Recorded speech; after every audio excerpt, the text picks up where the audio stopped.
Seja muito bem-vindos ao Mesa de Debates. Aqui quem está falando é o Guilherme e, vamos estar sequência aqui a nossa programação aí da semana, uma semana um pouco mais curta, né, por conta decorrência aí do carnaval, mas assim, a gente faz nossos debates, nossas conversas, né, sobre, a política nacional, internacional e os desafios aí para a classe trabalhadora e para a esquerda. Eu estou aqui com o Pericles, né, que eu verificar aqui, que é da. Peço aí desculpa que eu tive um pequeno problema aqui. Que é o Pericles da Liga Socialista, né? Eu peço aí desculpa aí que, a falha minha. E vamos debater aí na perspectiva aí da Liga Socialista, algo que a gente sempre faz no canal, que é falar sobre conjuntura nacional e falar sobre política nacional. Então, sem muita demora, tudo bem, Péricles? Antes da gente começar, por favor, fale um pouquinho aí de você. Boa noite, Guilherme. Boa noite a todos e todas as companheiras que estão assistindo. Meu nome é Péricles de Lima, sou militante da Liga Socialista. Já fui dirigente do Sindicato dos Professores de Juiz de Fora, né, durante um bom tempo. Já fui presidente da CUT Regional Zona da Mata de Minas Gerais, por 2 mandatos. E agora eu me afastei do movimento sindical, assim, de estar envolvido na direção, né? Estou dentro do movimento, mas não sou mais dirigente sindical. E a Liga Socialista tem mais ou menos uns 8 anos, né, que a gente vem nessa luta. A gente era a seção brasileira da Liga pela Quinta Internacional. Mas, porém, em meados do ano passado, na discussão das eleições no Brasil, nós acabamos rompendo com a Liga pela Quinta, porque o posicionamento da direção internacional, do secretariado internacional, era de que deveríamos defender o voto nulo e não apoiar a candidatura de Lula devido às alianças com a direita. Bom, nós também discordamos aqui com as alianças com o Alckmin, com o resto da direita, não temos concordância nenhuma. Mas, naquele momento, nós consideramos de que era crucial derrotar o Bolsonaro naquelas eleições, porque a vitória de Bolsonaro significaria um fortalecimento e um crescimento do fascismo no Brasil.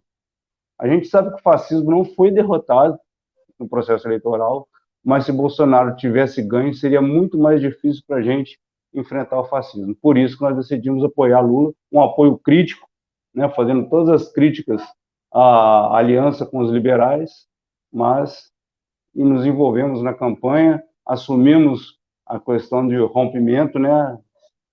Infelizmente, ficamos sem um vínculo internacional, mas, como trotskistas, a gente continua com um bom vínculo com a classe trabalhadora. Perfeito, então vamos começar aqui já, já tirando uma dúvida minha, né? Você tem a primeira internacional, tem a segunda internacional, tem a terceira, né? Segunda da social-democracia, a primeira, né, do Marx e Engels, a terceira internacional do Lenin, que depois vai ser burocratizado pelo Stalin, e a quarta internacional do Trotsky. Mas e a quinta internacional? O que é isso? Pois é, né? Dentro dos debates, o que a gente percebe é que a quarta internacional ela já não existe mais. Existem vários grupos, várias organizações trotskistas, né?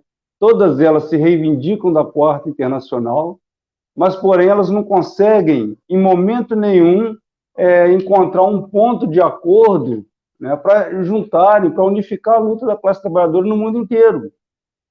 Então, ela não existe. E você vê que, em função de não termos hoje uma Quarta Internacional, você vê o fascismo avançando pelo mundo afora sem uma resistência unificada no mundo em relação a isso.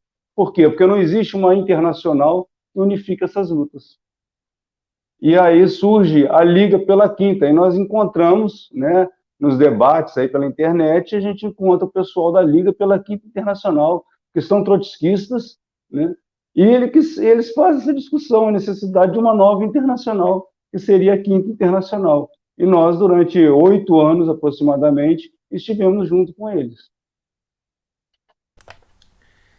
Mas, ô Pérez, não seria muito mais, né, mais coerente refundar a Quarta Internacional? Porque eu vejo, né, minha opinião, aí eu falo por mim, não do canal, que a Quarta Internacional tem que ser refundada. Então, e não criar uma quinta internacional. Inclusive, o que ela difere da quarta internacional? Qual que é a diferença dela?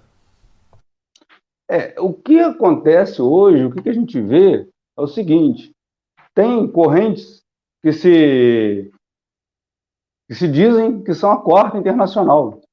Né? A gente tem corrente que fala, não, nós somos a Quarta Internacional. Tem outras que falam que tem que refundar a Quarta Internacional. Tem outra que fala que tem que reconstruir a Quarta Internacional. E por que dentro disso você não consegue em nenhum setor?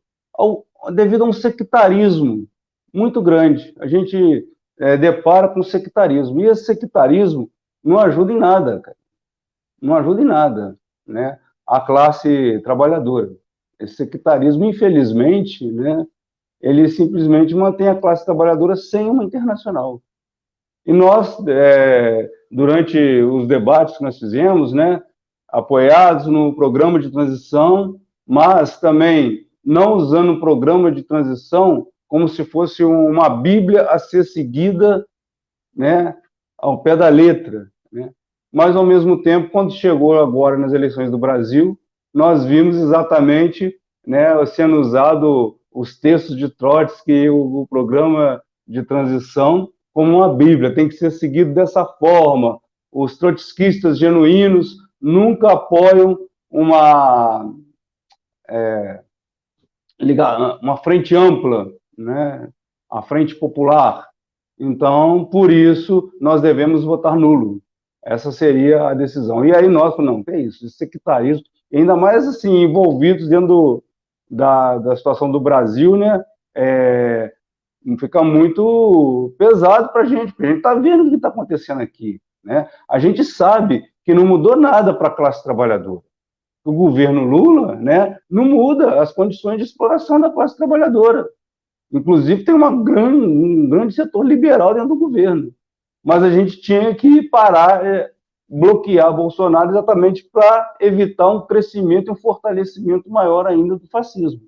Né? E a gente tem um campo melhor para organizar a classe trabalhadora, né? E assim a gente dá esse passo à frente que a gente precisa de dar, porque a gente sabe que a única forma de mudança é a revolução, né? Não é a eleição burguesa.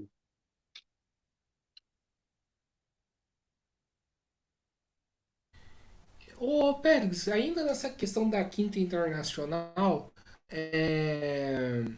a gente, pelo menos quando eu estava em vida, pelo menos eu pude acompanhar, né, não acompanhar, mas dar uma lida em alguns textos onde o Hugo Chávez, né, disse querer, né, refundar essa Quinta Internacional.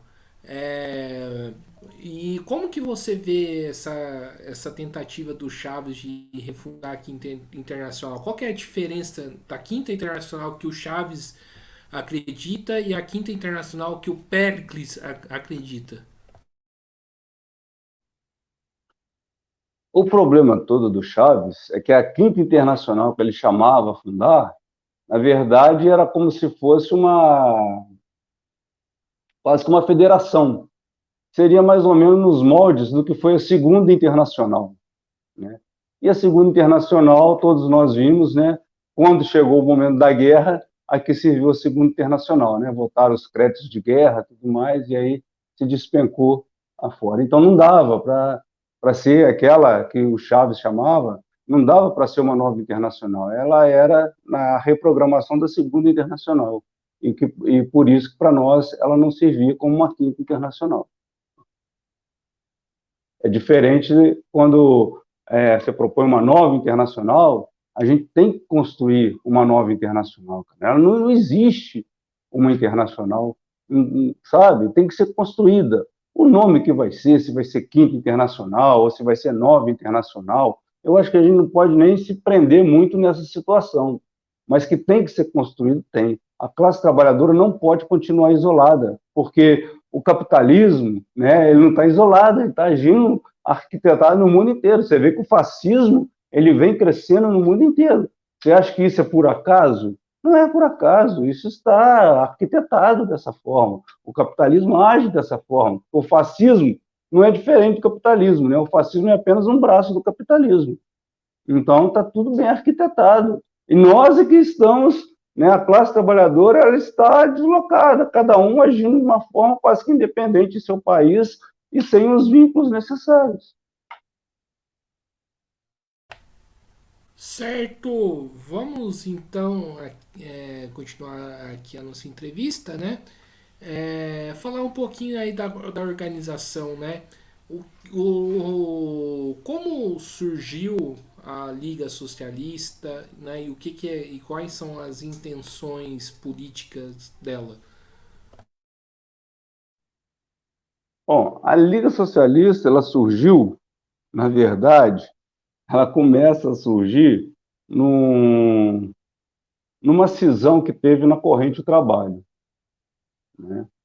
Uma cisão que teve na corrente do trabalho, de onde se fundou, surgiu uma corrente que hoje está no PSOL, que é a corrente marxista, se não me engano, né?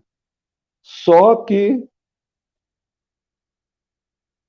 ao, ao se dar a cisão, nós percebemos que aquilo parecia que era uma cisão interna, devido aos fatores de PT, aquela discussão toda. Não, na verdade existia um fator externo, que já era uma corrente internacional, grantista, né, vindo, que é essa corrente que impulsionou esse racha. Aí nós nos sentimos, naquele momento, enganados nessa situação, falou, opa, então a situação foi outra e não foi revelada para a gente qual era o verdadeiro motivo dessa cisão. E aí nós saímos fora. Nós saímos fora, como eram pouquíssimos militantes, falei, não, vamos formar uma liga para a gente não dispersar, né? Porque não dá para você se dispersar. Quer continuar militar? Quer. Então formamos uma liga, e aí a liga foi se mantendo, surgindo. Aí a gente sentiu, de certo momento, a necessidade de um vínculo internacional, né? Foi onde a gente procurou, né, através da internet, várias organizações para a gente se encontrar. E aí encontramos um apoio na Liga pela Quinta, que veio discutir com a gente a necessidade de uma nova internacional. E aí e depois, né, inclusive, nós descobrimos que o grantismo também, né, eles estão defendendo uma nova internacional também, né, que é o pessoal que está hoje no PSOL, né, da esquerda marxista. E eles também parece que eles também estão nessa linha. Eu não sei porque eu não tive nenhum diálogo com eles, né, depois daquilo, mas parece que eles têm essa linha também de uma nova internacional.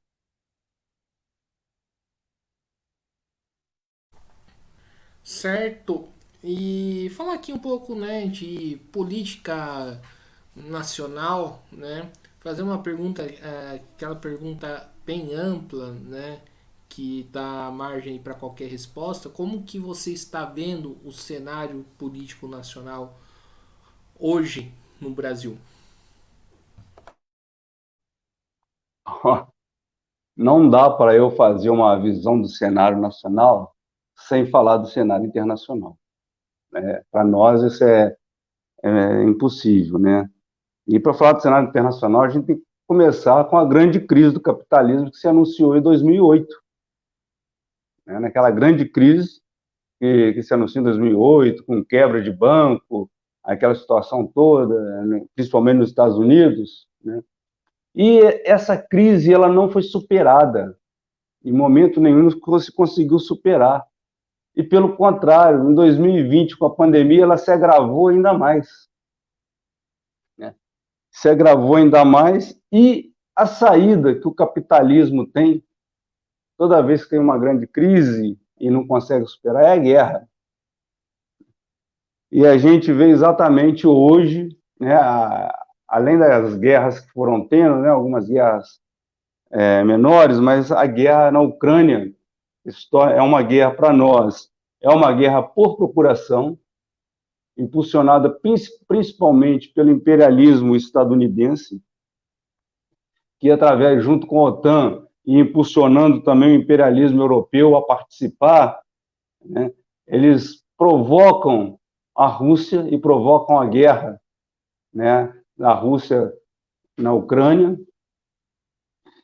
a partir do momento que eles colocam a OTAN e os mísseis da OTAN, né, tentando cercar a Rússia, e aí a Rússia reage. É claro, não vou deixar cercar aqui, né? Se a gente for voltar lá no passado, na época da Guerra Fria, quando a Rússia botou seus mísseis em Cuba, os Estados Unidos ameaçou uma guerra mundial, uma guerra atômica mundial, e aí a Rússia retirou os mísseis. Mas a OTAN não retira nada do que ela já pôs lá, e o movimento crescente do imperialismo contra a Rússia, numa situação, né, que se agrava a cada momento que passa, inclusive com o risco de uma guerra mundial, uma terceira guerra mundial. Teve até um pronunciamento do Putin, que foi uma grande ameaça que ele fez, né? A gente não sabe se é só um blefe, né, de jogo ou porque, num certo momento, ele falou se, né, porque uma vitória ali do imperialismo é a destruição da Rússia. Aí ele falou, se não existir mais a Rússia, para que existir o mundo? Então, uma clara ameaça de uma guerra mundial e uma guerra atômica, né? Dele acionar as bombas atômicas que ele tem. Então, isso tudo é muito preocupante, né? E o imperialismo estadunidense, que até certo ponto era hegemônico, né? Ele se vê muito ameaçado pela China, pela Rússia, o crescimento desses países enquanto potências mundiais. E aí, na redivisão do mundo, né, na geopolítica, ele se sente ameaçado nessa divisão de poder e acaba e fortalece, né, põe força nessa guerra. E, independente de quem vença a guerra, né, para a classe trabalhadora não tem soluções. Para a classe trabalhadora, a solução não parte da humanização do capitalismo, porque isso não existe. O capitalismo, na essência dele, já é desumano, né? A solução para a classe trabalhadora é a construção de uma sociedade socialista. E isso não se faz através de guerras imperialistas, né? O Brasil hoje, a partir do momento, né, dentro desse momento de crise, e que essa crise afeta o Brasil, né, afeta muito o Brasil, mas nós temos hoje, nós conseguimos, com a eleição do Lula, nós conseguimos uma grande movimentação social diferente no Brasil. O Lula não é a solução para o Brasil, né? O governo Lula não é a solução para a classe trabalhadora brasileira, mas você veja a situação. Nós temos hoje na América Latina vários governos progressistas. Tem uns, inclusive, que sofreram o golpe e reviraram o golpe e vieram reconquistando, né? E outros, em lugares onde nunca tinha tido um governo progressista, conseguiu governo progressista, como é o caso da Colômbia, com Petro, e o Peru, que era com Castilho, e o Castilho acabou sofrendo um golpe. Então, hoje, com o Lula assumindo o governo brasileiro, nós temos condições hoje de criar como é que fala? Um grande Estado progressista na América Latina toda, né? Eles vão se ajudarem, né, nessa situação, né? A reativação do Mercosul, a trazer Cuba, Venezuela para dentro dessa discussão, né, junto com a Bolívia, junto com a Colômbia, né, e toda a Argentina, e fazer um grande apoio, né, político e comercial. E isso para o Brasil foi muito importante, o que vai nos ajudar também, né, no nosso crescimento, né, e uma certa, um certo avanço político-econômico que nos leve a uma saída dessa crise, porque a crise brasileira tem a crise mundial, mas ela tem uma situação, né? Nós tivemos 6 anos de governo golpista, 6 anos, né? 2 anos de Temer e 4 anos de Bolsonaro, que foi um arraso, que acabou com o país. A gente tem que ver isso, né? Então, hoje você começa a virar esse jogo. Opa, não é por aí não. Né? Mesmo dentro do jogo burguês, mesmo sabendo que Lula vai atender muito a interesses de latifundiários, né? A interesses de grandes empresários, de banqueiros, mas, por outro lado, Lula sabe também que ele não pode falhar dessa vez. Não é à toa que ele esticou a corda com a questão da autonomia do Banco Central.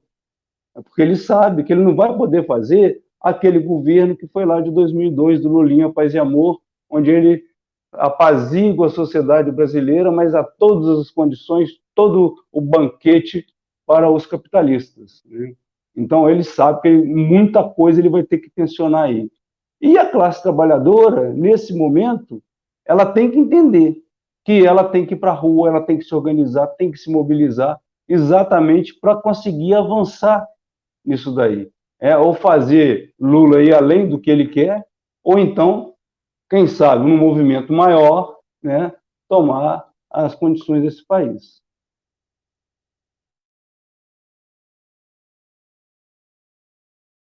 Bem, vamos então para algumas questões mais polêmicas, até porque eu particularmente tenho um desacordo aí dessa última avaliação aí do Lula.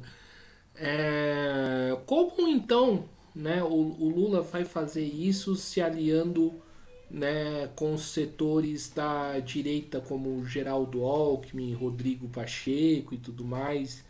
Você cita a questão do Banco Central, né? Mas só que as últimas informações que eu tenho é que, né, o Lula vai recuar nessa questão do Banco Central, vai manter a autonomia do Banco Central. Então, como que você vê essa questão aí né, das alianças do Lula com a direita? Será que essa direita vai permitir que o Lula, né, avance algumas questões políticas sociais, econômicas ou não? A gente tem que deixar bem claro, né? Desde o início, sim, eu acho que eu tentei deixar claro, vamos deixar bem claro. Lula não é nenhum revolucionário.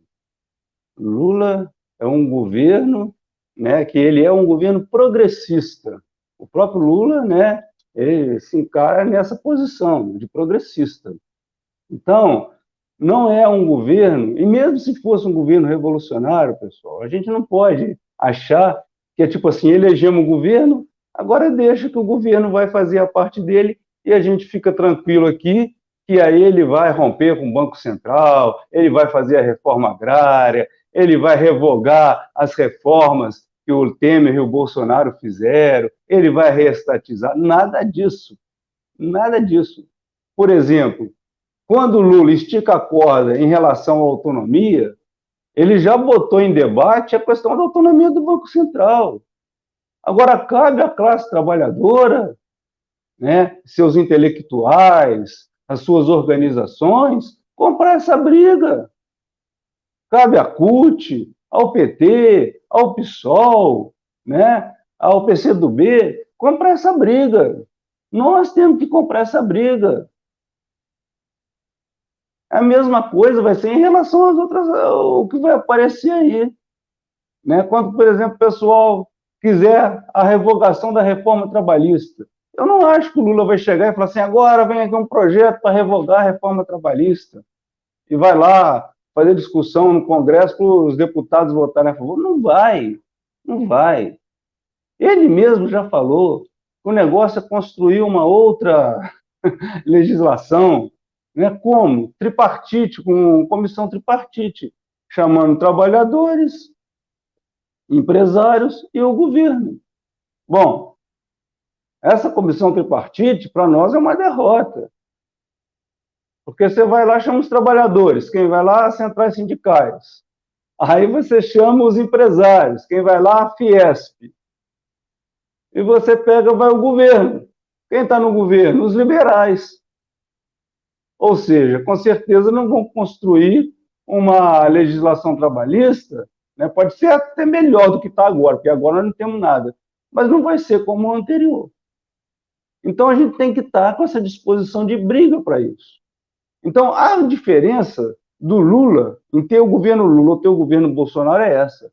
Com o governo Bolsonaro ninguém nem queria brigar, já estava todo mundo desanimado. Com o Lula, nós voltamos para a luta, nós voltamos para o campo de luta e vamos para cima. Agora, uma coisa é certa, a única solução para a classe trabalhadora é construir uma revolução socialista no país. Porque dentro do capitalismo não tem saída para a classe trabalhadora. A única saída para a classe trabalhadora é o socialismo. É uma sociedade realmente democrática, igualitária, justa, né? E para construir isso, a gente tem que estar construindo a mobilização da classe trabalhadora. Eu até gosto de colocar, quando eu faço algumas entrevistas, eu gosto de colocar a questão das eleições, né? Lá no início do ano de 2021, Lula joga aquele bode fedorento, que é Alckmin, na campanha. Alckmin, porque eu tenho que ganhar no primeiro turno para não ter golpe, aquela discussão toda, e os lulistas empolgados, é isso mesmo, Lula sabe o que faz, e a gente criticando, e os lulistas pau, e Lula é inteligente, Lula é isso, Lula é aquilo, né? Mas a partir daquele momento o Lula parou de crescer nas pesquisas. Aí ficou aquela diferença, né? Lula lá nos 48 e o Bolsonaro com 34. Quando chegou, foi chegando o primeiro turno, o Bolsonaro começou a crescer, e aí veio o resultado das eleições, né? Pau a pau. E aí o que aconteceu? Lula sentiu a água batendo na banda, e o que ele faz? Ele, epa, para com esse negócio de comício em local fechado, em comício cercado. Agora é caminhada. Aí ele chama as caminhadas com Lula para os comícios nas grandes cidades que ele vai, e aí é uma coisa de louco, as caminhadas com Lula. A população vem, e aí não era petista, não era militante, era a população mesmo, que botou boné do Lula, botou camisa do Lula, você via que era a população de base. Eu aqui em Juiz de Fora fiquei bobo de ver aquilo. Uma população imensa, muita gente negra, inclusive eu vi o seguinte, quer dizer, era a população, mas uma coisa que eu nunca tinha visto em Juiz de Fora, um pessoal de branco com a faixa médicos com Lula. Eu falei, gente, ele conseguiu trazer de tudo aqui, ele conseguiu juntar a classe média, né, que se diz, né, classe média alta, junto com a população baixa mesmo, que ganha salário mínimo, aquela que passa fome. E aquilo unificou, mobilizou a população. E essa mobilização que ganhou a eleição. Não foi Alckmin, não foi Tebet. Quem fez o diferencial, que enfrentou a Polícia Rodoviária Federal para ir votar, enfrentou todo o gasto financeiro, né, do Estado que o Bolsonaro colocou nas eleições, foi essa população. E foi essa população que ganhou a eleição. Então, essa mobilização, né, a gente não pode deixar ela arrefecer. Nós temos que continuar trabalhando nela. Nós temos que continuar trabalhando para quê? Nós queremos mais. O salário de 1.300 e poucos reais, isso não adianta para a população, não. Essa população tem que ter uma outra... Então, nós temos que colocar na pauta dessa população que queremos um salário aí de 100% a mais. Hoje em dia, um salário aí tem que ser pelo menos uns 2.000, 2.500 reais para ajudar a população a sair do sufoco. E isso nós temos que colocar na pauta do dia. Né? E é por isso que a Liga Socialista está junto com o PCO, com a Liga Comunista, o Partido Comunista do Povo Brasileiro, e agora ampliou muito uma chamada pela terceira Conferência Nacional, né, de Luta dos Trabalhadores, porque é necessário fazer essa discussão, é necessário mobilizar, é necessário manter comitês de luta, onde existem os comitês de luta, incentivar, onde não existe, temos que criar, porque sem a mobilização da classe trabalhadora, a tendência é o governo ser um governo liberal, né? E aí, para a gente, não interessa, porque seria um governo do Bolsonaro sem o Bolsonaro. Entendi. Ô, Péricles, outra coisa que você falou e que eu particularmente tenho uma discordância, né? Você disse que as centrais sindicais, né, os movimentos populares se desanimaram, né, com o governo Bolsonaro. Eu particularmente acho que não, né? Eu particularmente acho que os governos, as centrais sindicais, a esquerda, né, apostou muito na atuação das instituições e particularmente se deu mal, né, porque deveria ter feito um estardalhaço frente às inúmeras barbaridades que aconteceram, né? E eu queria falar um pouco para você. Você acha que houve mesmo esse desânimo ou tipo as direções apostaram muito na atuação nas instituições? Porque para mim acho que foi isso. O desânimo, que eu falo, por parte das bases, entendeu? Porque o pessoal fica desanimado. Olha só, nós passamos o 2021, né? 2021 todinho,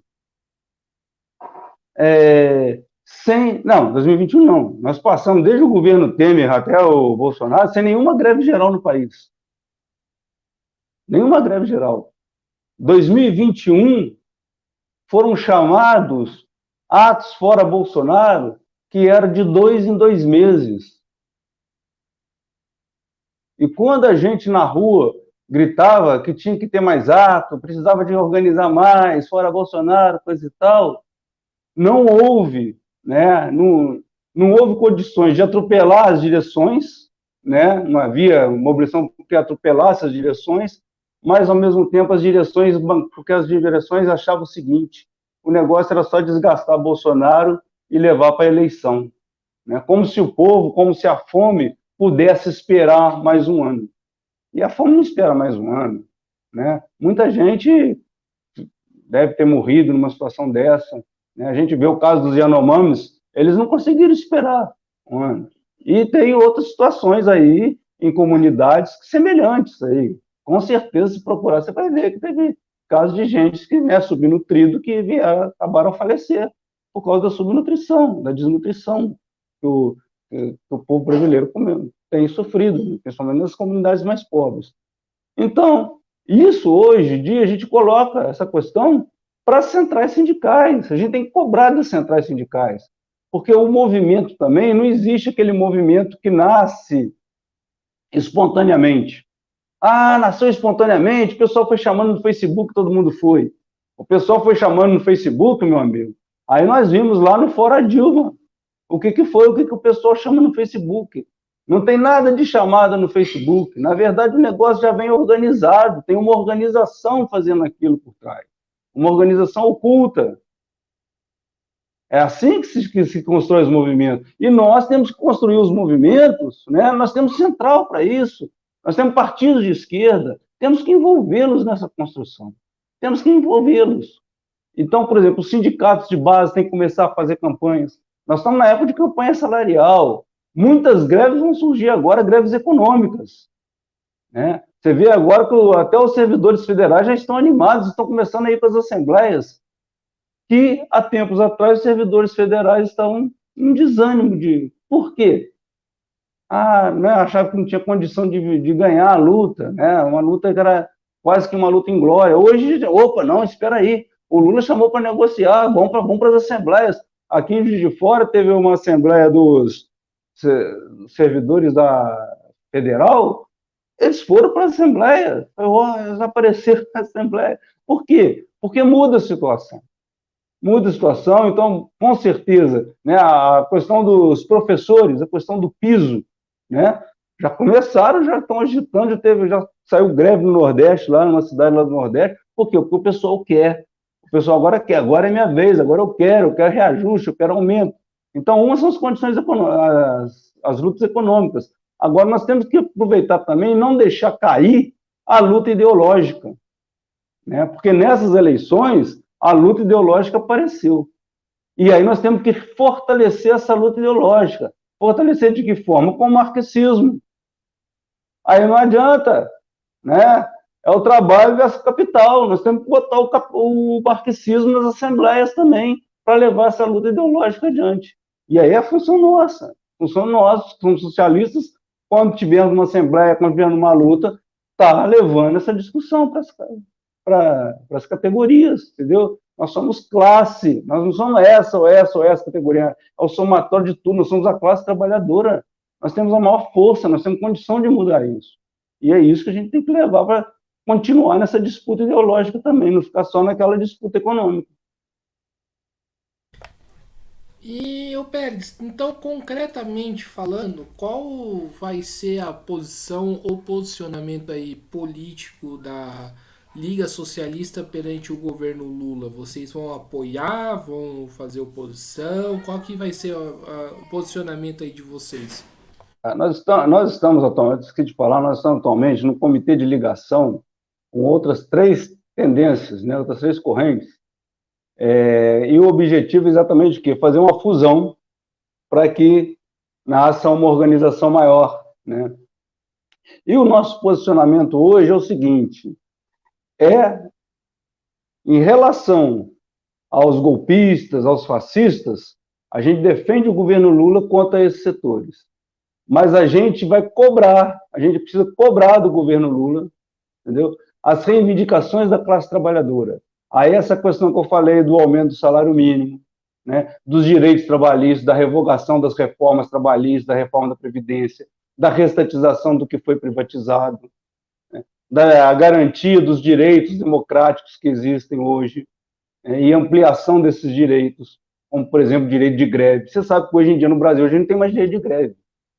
Tem certas categorias aí, quando vão fazer greve, o TST determina, né, a justiça determina que a greve tem que ter pelo menos 90% trabalhando, como foi o caso dos metroviários. Uma greve de 10% não é greve.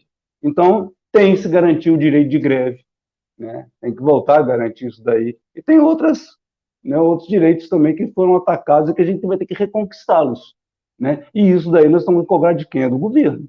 Não tem jeito. É desse governo que está aí. Então nós temos que estar mobilizado, articulado para cobrar isso do governo, né? E como que você cobra isso do governo? Com mobilizações, com greve, com passeatas, né? Na rua. Ninguém cobra isso de dentro de casa, numa live. As pessoas cobram isso na rua, né? Então, a nossa disposição é essa. Assim, e trabalhando sempre com frente única, né? Igual essa conferência que vai ter, que está junto com o PCO, setores do PT, PCdoB, né, que estão presentes nesse evento que vai ter em junho em São Paulo. Fala um pouco dessa conferência, um pouco mais, ô Pélix, o que que ela é?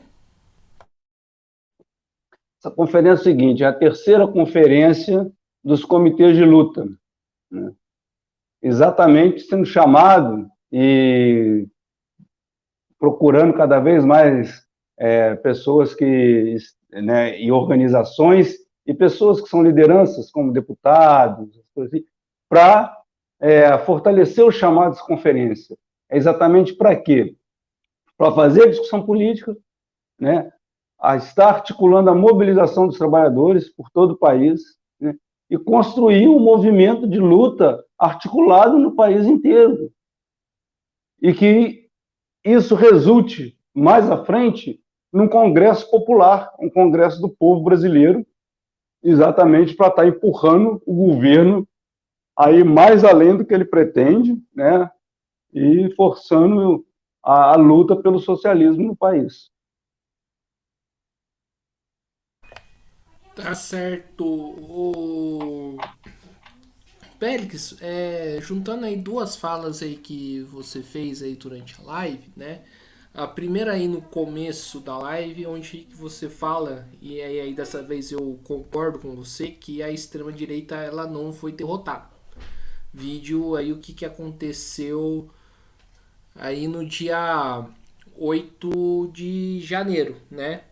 E a grande pergunta que fica, o Péricles, né, é como combater essa extrema direita então, né? Porque muitos, né, falaram que, com a eleição do Lula, né, com a eleição do Lula no primeiro turno, né, a extrema direita estaria derrotada. Inclusive, né, nem os próprios petistas achavam mesmo que o Lula ia vencer no primeiro turno. Eu tive a oportunidade aqui de entrevistar o ex-prefeito de São José dos Campos, o Carlinhos de Almeida, né? Ele falou bem claramente isso. Eu queria perguntar para você então como combater esse setor aí de extrema direita. Ó, não se derrota o fascismo por vias institucionais. Não tem como. Até porque as vias institucionais são vias burguesas. E quem cria o fascismo é o próprio capitalismo. Então não acha que, não, mas agora tem muita gente, né, que endeusou o Xandão, né? O Xandão tá dando jeito, tá prendendo todo mundo, vai acabar com o fascismo. Não é por aí, não é por aí. O fascismo, quem derrota o fascismo, quem tem a força para derrotar o fascismo é a classe trabalhadora. E é na luta, é no movimento de rua que se derrota o fascismo. Vai ter que ter muito confronto contra os fascistas. Não tem jeito, porque eles não somem assim, não. Não sei se você chegou a ver, ou estive vendo no YouTube, alguns fascistas, né, que depois de presos, quando foram liberados, saíram mostrando a tornozeleira. Não, tá aqui, ó, tô com a tornozeleira, tô na luta, né? O cara tá se achando um herói, um patriota que lutou contra o comunismo, que estava lutando para impedir que o comunista assumisse o poder, né? Quer dizer, então nada do que se faz contra esse cara, você pode ameaçar prendê-lo, você pode ameaçar... Ele não faz, ele recuar. Vai ter que ter luta, vai ter que haver confronto. E a mobilização da classe trabalhadora é essencial para isso. No Brasil nós já tivemos isso, né, há tempos atrás, na época do Getúlio, né, na época da revoada dos Galinhas Verdes, né, quando os trabalhadores botaram para correr, né, os fascistas que estavam fazendo um ato, né, eles andavam todos de verde, né, eles tiveram que sair correndo porque teve até tiro, né, por parte dos trabalhadores que foram para enfrentá-lo, foram armados para enfrentá-los. Porque é isso que a gente tem hoje. Você, por exemplo, muita gente acha que dia 8 foi uma tentativa de golpe. Aquilo lá não foi uma tentativa de golpe, não. Porque eles nem levaram nada para assumir o poder, não. Aquilo lá foi só para tentar intimidar o Lula, jogar o governo, né? Tentar manter o governo instável. Foi só isso. Mas você já percebeu que até hoje ainda não se manifestaram aquele pessoal armado, o setor armado do bolsonarismo, que era o pessoal ligado a clube de tiro e caçadores de javali? Você sabe quantos que tem armados nesse país, né, nesse sentido, e que são fortemente ligados aos fascistas? Você já pensou onde estão, como estão se manifestando, se organizando aqueles fascistas que estão dentro das polícias? Aí eu falo polícia militar, federal e civil, e até guardas municipais também, são setores armados. Como eles estão se organizando? Qual que é a proposta deles? Como que eles vão se mobilizar daqui para frente? Então, tudo isso a gente tem que estar preparado para enfrentar. Muita coisa que a gente nem pensa que pode acontecer, na verdade, tem possibilidade de acontecer. E é por isso que a classe trabalhadora tem que estar organizada, tem que estar mobilizada. E aí, a gente denuncia que as direções, né, da classe trabalhadora, principalmente das centrais, né, principalmente da CUT, e de partidos de esquerda, principalmente do PT. Não dá para você ficar com essa política de manter a classe trabalhadora desmobilizada, alienada. Não dá. Porque enquanto você mantém ela assim, os fascistas vão mobilizando. Porque é fácil de mobilizar quando você tem um setor muito pobre, né? E os fascistas chegam lá para eles aí, ó, o Lula está continuando, está ferrando vocês mais ainda. E os caras começam a ganhar revolta e se juntam aos fascistas. Então, precisamos mobilizar a classe trabalhadora realmente com quem é a direção da classe trabalhadora, que não são os fascistas. A direção da classe trabalhadora tem que ser os socialistas. E aí a CUT e o PT têm que se posicionar devidamente para isso. Né? Eles têm que se posicionar, porque eles, né?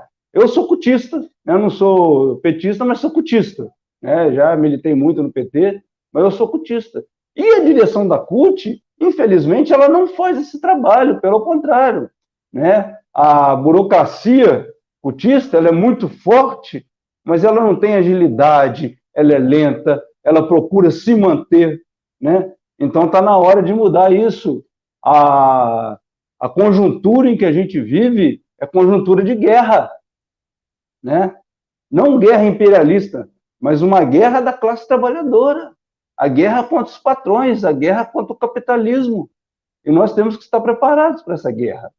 É uma guerra política, é uma guerra ideológica, e nós temos que estar preparados para isso, para fazer esse enfrentamento, porque esses fascistas não medem qualquer consequência para fazer isso, não. E a gente tem que estar preparado. Se a gente não estiver preparado, nós seremos derrotados. Ô Pélix, você falando de uma coisa, né?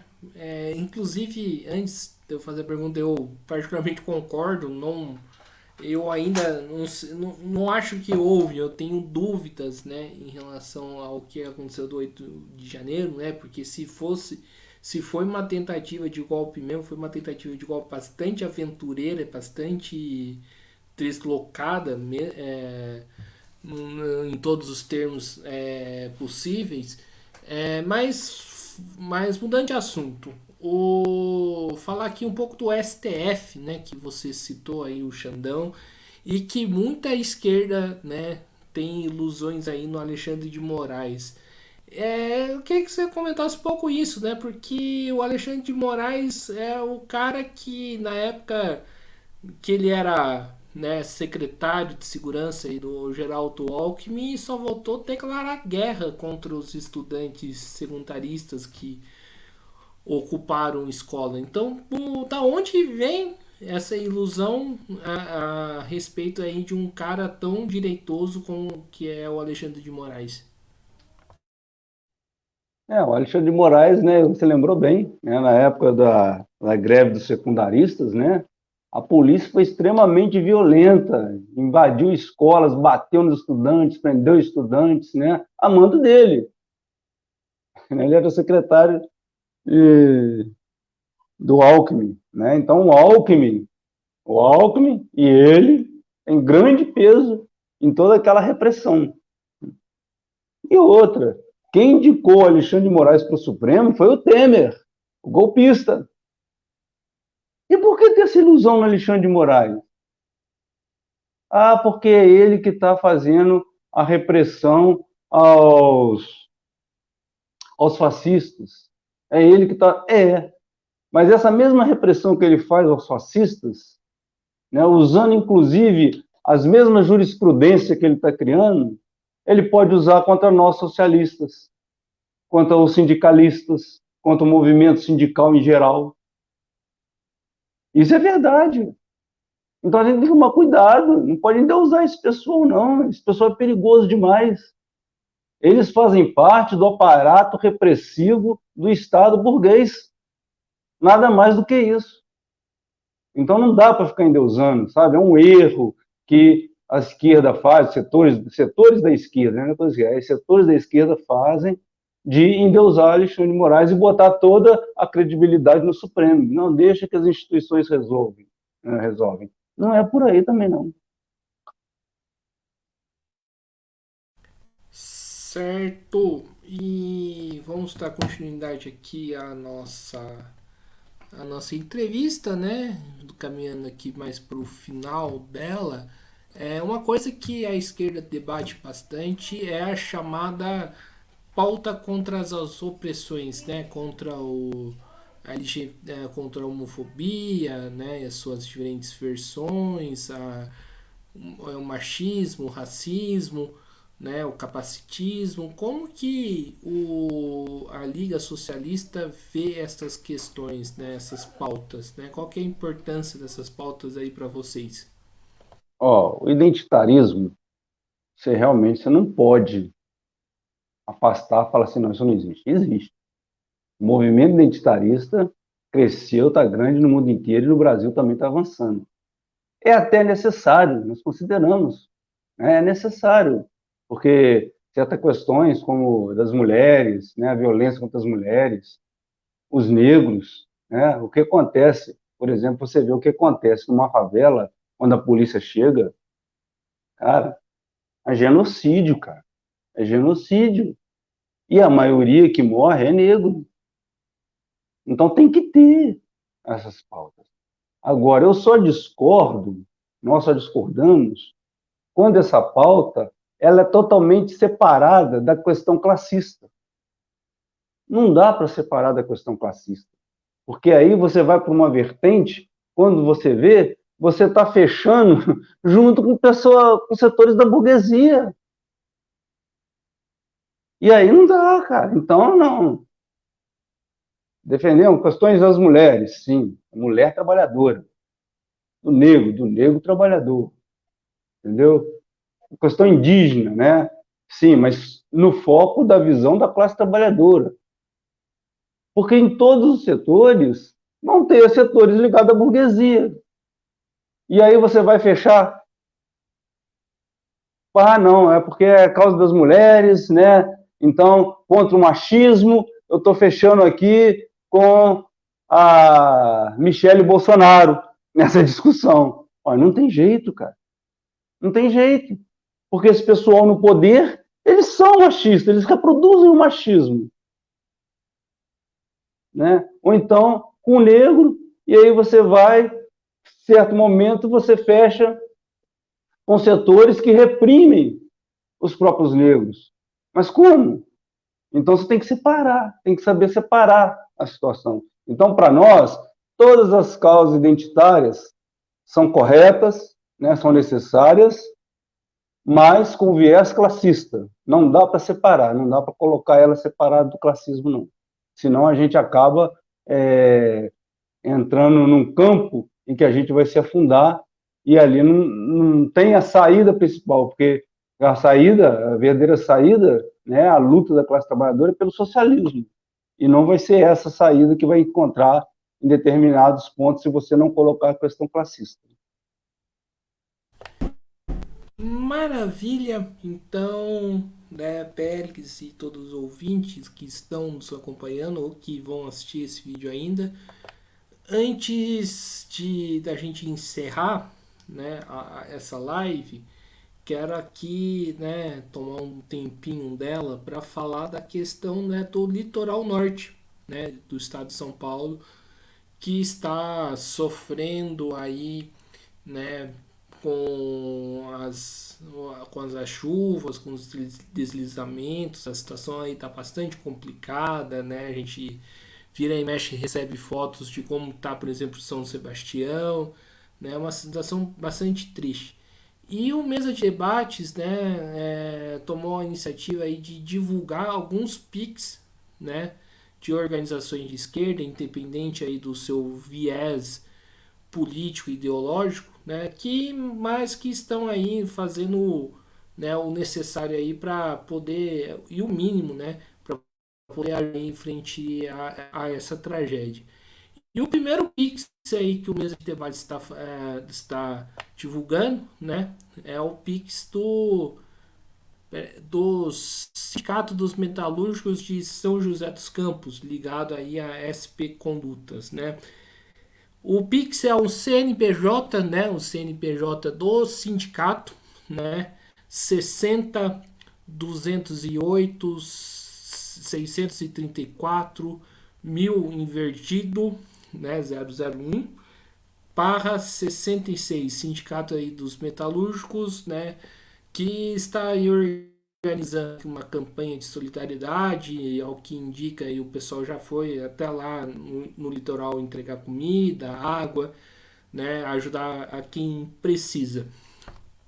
E o outro Pix aí, né, do Partido Comunista Brasileiro Litoral Norte, né, que estão lá, né, inclusive ajudando aí nas escavações, né, para poder ajudar a tirar quem tá soterrado. E o Pix do Partido Comunista Brasileiro, Litoral Norte de São Paulo, né, é o PCB lnsp@gmail.com, né? O Pix aí do Litoral Norte, podem aí doar nesse Pix também, né? Para poder ajudar. E o Pix do Sintect, né? Do sindicato aí dos excetistas do Vale do Paraíba, 350 8236 vaquinha.com.br. Lembrando que além do Pix deles, eles estão organizando aí uma vaquinha para poder ajudar, né? E tem outras iniciativas também, né, que eu não pus aqui por conta de ser uma iniciativa, pelo menos o que eu entendi, mais regionalizada, né, que é o da CUT do Vale do Paraíba, né, é, que está fazendo posto de coleta na Avenida São José 488, região centro. Então, quem for de São José dos Campos e puder ajudar, vão lá. Eles estão pedindo água, né, para poder, né, doar aí para as vítimas. E quem tiver o Pix aí do para poder que estiver ajudando, quiser que o Mesa de Debates divulgue, né, mande um direct aí pro seja para no Instagram do Mesa de Debates para poder, né, ou aqui nos contatos para poder a gente organizar isso. Então, né, encerrando aqui a nossa live, quero aqui agradecer ao Pericles, também quero agradecer a você que estiver nos assistindo. Gostei aí dessa conversa, né, apesar de algumas diferenças, mas o debate aí é sempre bom fazer. E passo a bola aí para ele fazer as considerações finais. Ô, Guilherme, agradeço muito a oportunidade que você nos deu aí de estar fazendo essa discussão. Esse debate é necessário, entendeu? E é lógico, não dá para fazer um debate onde todo mundo pensa igual, porque isso daí só acontece na igreja e no quartel, né? Um fala, todo mundo concorda, né? Então não dá. Então temos que ter divergência mesmo, temos que saber discutir, né, respeitando os pontos de divergência, mas a gente tem que debater mesmo com toda a classe trabalhadora para a gente conseguir se organizar enquanto classe mesmo, é necessário, né? A conjuntura está muito pesada mesmo. Então, faço um convite a todos vocês, a você, Guilherme, a todos os nossos ouvintes, para estar participando dessa terceira conferência. Com certeza vocês vão ainda ouvir falar dessa terceira conferência dos comitês de luta. O partido maior envolvido nela, assim, que começou a chamar essa organização, foi o PCO. Então, acho que se entrar em algum site do PCO, deve até conseguir a pauta da conferência. Mas é muito importante, a gente está trabalhando nisso, a gente está discutindo, o seu trabalho que você faz é muito importante, porque você traz sempre pessoas que têm visões diferentes, ideias diferentes, mas que são da classe trabalhadora, pessoas da esquerda, né, socialistas, que querem um mundo melhor, e esse mundo melhor não é humanizando o capitalismo, esse mundo melhor é através da Revolução Socialista. E, com certeza, nós estamos trabalhando para isso. Então é isso aí. Mais uma vez aqui agradecendo ao Pericles, agradecendo também a você que estiver nos acompanhando. E agora passar aqui o Pix do Mesa de Debates. Por favor, aí não confundir o Pix aí das entidades sindicais e dos partidos políticos com o Pix do Mesa de Debates. O Pix do Mesa de Debates é 385 007 028 00 CPF para quem quiser doar aí qualquer quantia para o canal poder continuar fazendo os seus trabalhos, inclusive melhorando aí a qualidade aí das atividades aí do Mesa de Debates, faça aí qualquer quantia, né, qualquer dinheiro aí que você puder doar para nós é bem-vindo, então apoie a gente. E também não se esqueça também de se inscrever no canal Podcast Mesa de Debates de Tudo Um Pouco. Acompanhe o nosso trabalho, curta, compartilhe, comente esta ou e outras entrevistas, matérias, programas que o canal produz.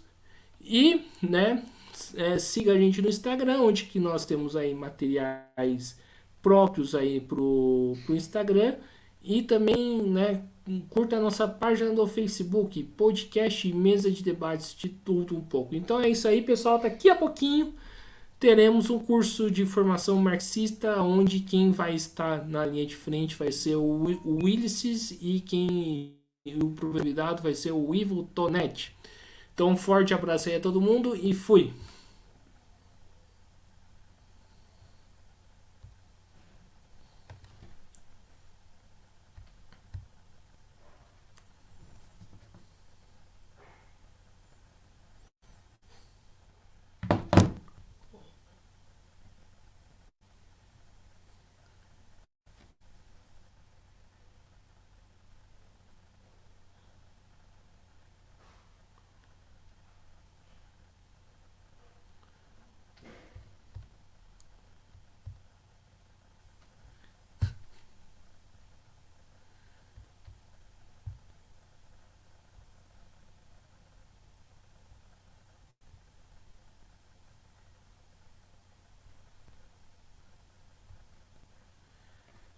Eu